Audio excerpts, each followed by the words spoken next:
যথাযোগ্য ধর্মীয় ভাবগাম্ভীর্য ও ব্যাপক উৎসাহ উদ্দীপনার মধ্য দিয়ে সারা দেশে মুসলমানদের সবচেয়ে বড় ধর্মীয় উৎসব পবিত্র ঈদ উল ফিতর উদযাপিত হচ্ছে। আর এরই মধ্যে দিয়ে শেষ হয়ে গেছে পবিত্র রমজান মাস। এই মাসে সিয়াম সাধনার মাধ্যমে মুসলমানদের প্রতিটি দিন কেটেছে ইবাদতে। কিন্তু আমলের এই স্রোতধারা কি শুধুই রমজানেই সীমাবদ্ধ? না, বরং রমজানের পরও ইবাদত ও তাকওয়ার এই ধারা অব্যাহত রাখতে হবে। বিস্তারিত জানাচ্ছেন সঙ্গীতা শাহ।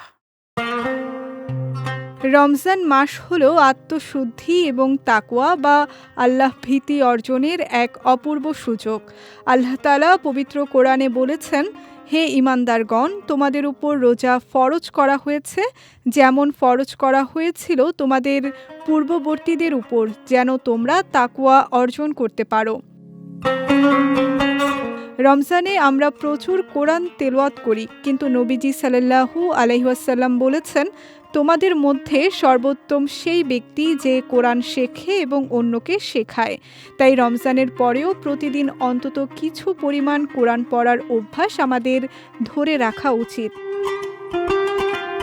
রমজানে আমরা তাহাজ্জুদ ও নফল নামাজ পড়ি। এই অভ্যাস সারা বছর বজায় রাখলে আত্মশুদ্ধির ধারাবাহিকতা বজায় থাকবে, কারণ রাসূল সাল্লাল্লাহু আলাইহি ওয়াসাল্লাম বলেছেন, নামাজ হলো ঈমানের আলো। রমজানে আমরা যেমন চোখ, কান, জিহ্বাকে সংযত রাখি এবং রাগ নিয়ন্ত্রণ করি, সারা বছরই তা ধরে রাখা প্রয়োজন। নবী করিম সাল্লাল্লাহু আলাইহি ওয়াসাল্লাম বলেছেন, সত্যিকারের মুসলিম সেই যার হাত ও জিহ্বা থেকে অন্য মুসলিম নিরাপদ থাকে। শয়তান রমজানের পরেও সক্রিয় থাকে, তাই গুনাহ থেকে বাঁচতে রাসূল সাল্লাল্লাহু আলাইহি ওয়াসাল্লামের এই হাদিসটি মনে রাখতে হবে। আসল বীরত্ব সেই ব্যক্তির যে তার নফসকে সংযত রাখতে পারে।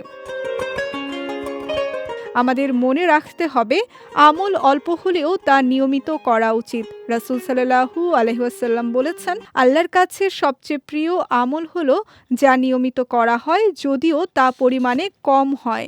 আল্লাহ তাআলা কোরআনেও নির্দেশ দিয়েছেন, আর তোমার রবের ইবাদত করো মৃত্যু আসা পর্যন্ত। সঙ্গীতা শাহ, বিজয় টিভি নিউজ ডেস্ক।